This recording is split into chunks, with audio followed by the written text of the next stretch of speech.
Bien, vamos a comenzar a ver la segunda parte del análisis de mallas, usando ahora en este caso el método de las matrices, que son, bueno, una agrupación de números que nos van a servir para hacer el análisis. Y aquí tendríamos concluido este tema de lo que son el análisis de mallas. Aquí tenemos un ejercicio que es el que vamos a analizar el día de hoy en este video. Y bueno, vamos a entrar en materia a lo que venimos. Nos piden que resolvamos el siguiente ejercicio. Este es un ejercicio de un nivel un poquito más elevado porque vamos a combinar todo lo que hemos visto anteriormente, que sería circuito serie, paralelo, circuito mixto y lo que es análisis de mallas propiamente dicho. Entonces, nos piden que encontremos la corriente total, la corriente que pasa por el elemento IX, o sea, aquí esta corriente. Nos piden la potencia de la fuente. Nos piden la resistencia equivalente total, o sea, la resistencia a la que equivalen todas estas resistencias, y el voltaje en el resistor 1, y nos dan BR1 con el valor de 1 ohmio. Bueno, si ustedes recuerdan un poco, necesitamos saber que tenemos estos dos elementos que están en paralelo, estos dos también están en paralelo, paralelo y paralelo. Entonces los identificamos, ¿verdad? Como elementos que están en paralelo, y por ahí vamos a empezar nuestro análisis. ¿Qué tenemos que hacer? Bueno, el primer paso es reducir este circuito a su mínima expresión. Bueno, comenzamos entonces. Reducimos el circuito. En este paso, ¿cómo lo hicimos? Bueno, recuerden que habíamos seleccionado estos elementos que están en paralelo y lo explico rápidamente. Por ejemplo, este punto, 5 y 10. Entonces ellos están en paralelo, multiplicamos 5 por 10 y lo dividimos entre la suma, si lo recuerdan. 5 más 10 sería 15 y de un solo ya rápido encuentro la resistencia equivalente. De estos dos me queda uno, que queda en serie con punto 8 y con punto 4, 0.4. Entonces hago una resistencia equivalente 2 de los tres elementos que me quedaron aquí, y esta tendría un valor de 4.53, que es esta resistencia que tengo aquí. Miren, la estoy seleccionando con el cursor. Bien, luego entonces nos vamos a analizar este punto de aquí, que sería 2 por 0.8 dividido la suma, y entonces encuentro la resistencia de 0.57, que es esta que está aquí. Luego me voy a este punto, 6 por 4 dividido la suma, 6 más 4, que es 10, y encuentro una resistencia equivalente, que es esta de 2.4 que está aquí. Y arriba tengo esta división aquí, ¿no? Que sería 2 más 2, que es 4, y bueno, 2 por 2 es 4 también. Aquí tengo un errorcito en el más, serían por. Y bueno, al final es 1. Y esta resistencia me queda en serie con esta de 1, con esta de 0.5. Entonces encuentro, y de ahí es donde sale esta resistencia. Entonces al final lo que nos ha quedado es un sistema parecido al ejercicio anterior, pero ya este tiene 4 mallas, ¿de acuerdo? La malla 1, malla 2, malla 3 y malla 4. Definimos el sentido de corriente de esta forma, siempre con las manecillas del reloj, y le damos su signo, ¿verdad? Más menos, y así nos queda reducido el circuito. ¿Cuál es el siguiente paso? Bueno, el siguiente paso es, como en el video anterior, ver lo que son las ecuaciones de malla. Entonces aquí tenemos nuestro circuito ya reducido. Vamos a empezar a analizar la malla 1, que tiene tres elementos. Tiene a 1.5 multiplicado por I1, a 3 por I1 y a 2.4 por I1, pero hay un asunto. 3 está compartido, tiene dos corrientes, y 2.4 también tiene dos corrientes. Entonces, bueno, vamos a hacer la malla 1 de esta manera. 3 por el resistor, que tiene un valor de 3 ohmios, pasa la corriente 1, que entra por positivo, y la corriente 2, que entra por el negativo. Lo ponemos ahí, así lo expresamos. Y luego tenemos a 2.4, que entra por positivo, y 1, por eso es positivo aquí, y ahí 3, que entra por negativo. Aplicamos una propiedad distributiva y encontramos nuestra primera ecuación de malla, o de la malla 1. Vamos a analizar ahora la malla 2. La malla 2 tiene tres resistores. Entonces, bueno, resulta que los tres resistores tienen corrientes compartidas. Entonces, bueno, en este punto ponemos 3 y 1 que entra por positivo y 2 que entra por el negativo, en este caso. Empezamos analizando aquí, ¿verdad? En este caso, I2 entra por el positivo e I4 entra por el negativo. Luego más, porque vamos conforme al sentido de las manecillas del reloj, más 1 porque entra por positivo de I2 menos I3 menos 3 porque va el sentido de giro negativo de I1 que entra por positivo menos I2 que entra por negativo. Como les dije en el video anterior, lo que tenemos que tener claro es que todos los elementos de I2 van a ser positivos para poder hacer la suma. Aplicamos propiedad distributiva como en este caso y encontramos nuestra segunda ecuación de malla. Muy bien, veamos entonces ahora el caso de la malla 3 y la malla 4. El caso de la malla 3 también tiene 3 elementos. Iniciamos en cualquiera de ellos, en este caso vamos aquí. Analizamos aquí menos 1 según el giro de las manecillas del reloj y 2 que entra por el positivo y 3 que entra por negativo y lo expresamos así, más 0.57 va por el más aquí y 3 entra por positivo y 4 entraría negativo, por eso el signo, y luego aplicamos la propiedad distributiva, sumamos los que son comunes, ¿de acuerdo? Y encontramos nuestra tercera ecuación de malla. Luego vamos a analizar la malla 4. La malla 4 tiene 3 elementos. Tiene a 4.53, a 0.57 y a 3. Pero estos están colindando con otras mallas, así que vamos a hacer el análisis. La malla 4 entonces empezamos por el que está positivo. 4.53 por I4 menos 0.57. ¿Por qué menos? Porque va entrando por el negativo aquí. Y 3 entra por positivo y 4 entra por negativo. Menos 3, porque vamos con el sentido de las manecillas del reloj. Y 2 que entra por positivo y 4 por el negativo. Y esto es igual a 0. Aplicamos la propiedad distributiva en estos elementos. 0.57 por 3 y 0.57 por I4. Y luego hacer la suma de los que tenemos en común. ¿De acuerdo? Y ahí tendríamos nuestra cuarta ecuación de malla. Ya tenemos aquí entonces las 4 ecuaciones de malla. Ahora, ¿qué paso hay que dar?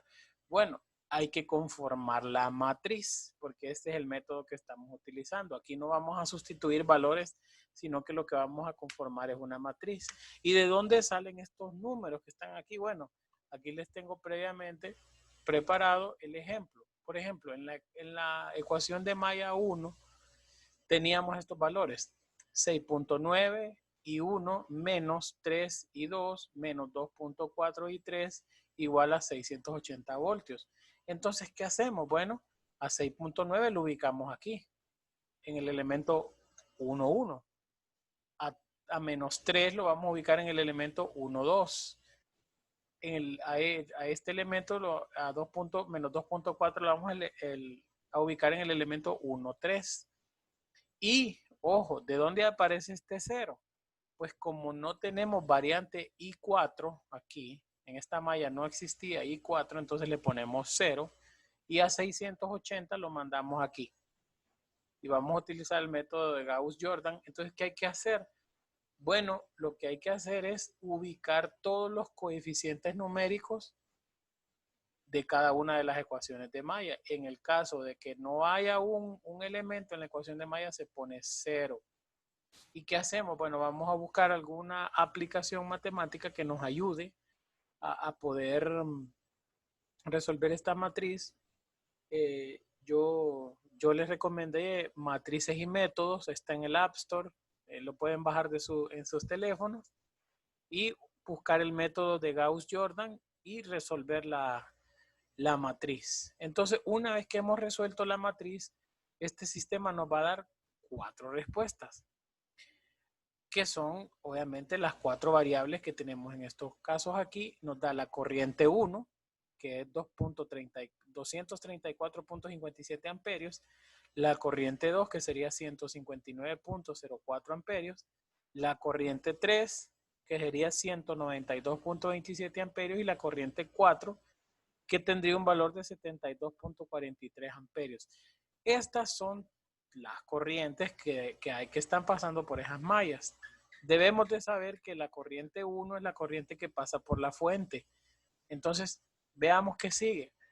Recordemos que nos pidieron encontrar la corriente total, la corriente que pasa por IX, aquí está la figurita, la potencia que hay en la fuente, que corresponde a la malla 1, y la resistencia equivalente total de todo el circuito. Pues para encontrar la resistencia equivalente total del circuito hay dos métodos. Uno sería solo tomando en consideración el voltaje y la corriente de la malla 1 y aplicando la fórmula de la ley de Ohm, o considerando todas las potencias, todas las corrientes, que es el caso que tengo aquí. Entonces digo, la suma de las corrientes me da 658.31 amperios. Entonces aplico la ley de Ohm. El voltaje total es 680 voltios. Tengo una resistencia equivalente total de 1.03 ohmios.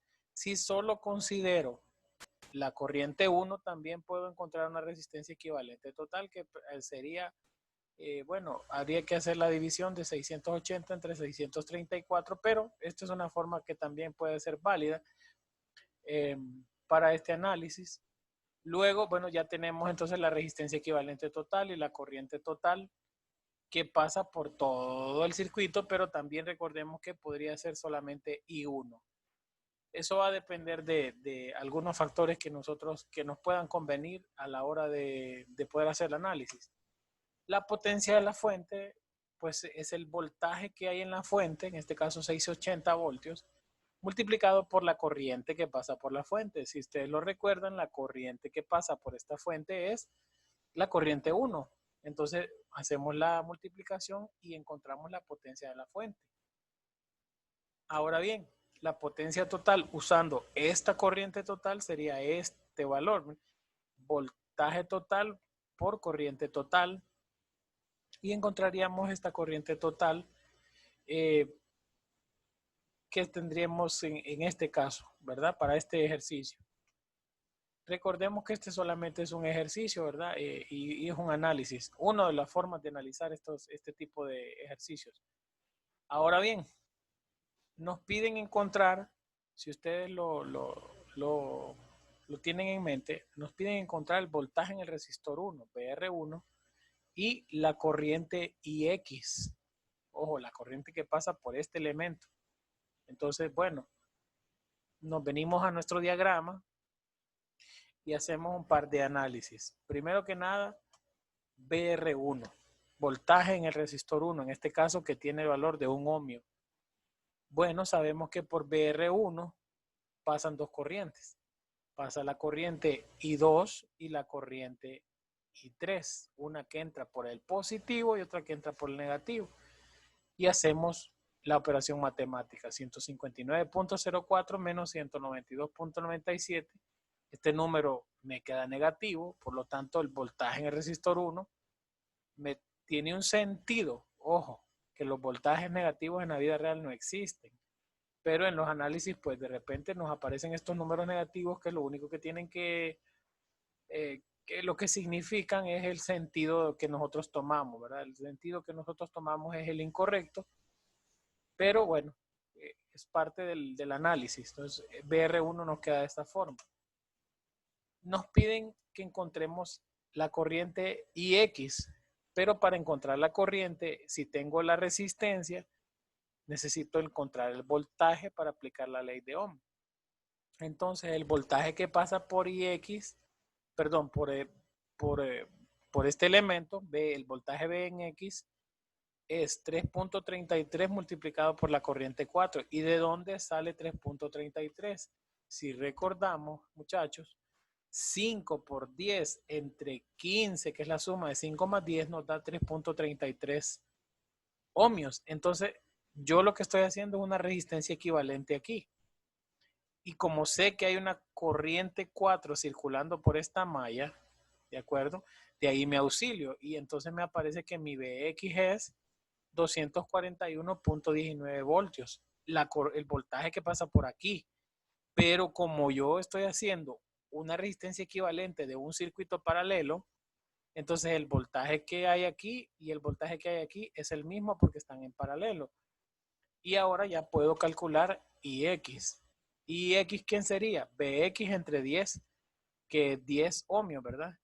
Y la corriente que pasa en este punto sería de 24.12 amperios. Aquí se me ha olvidado la, la unidad, ¿verdad?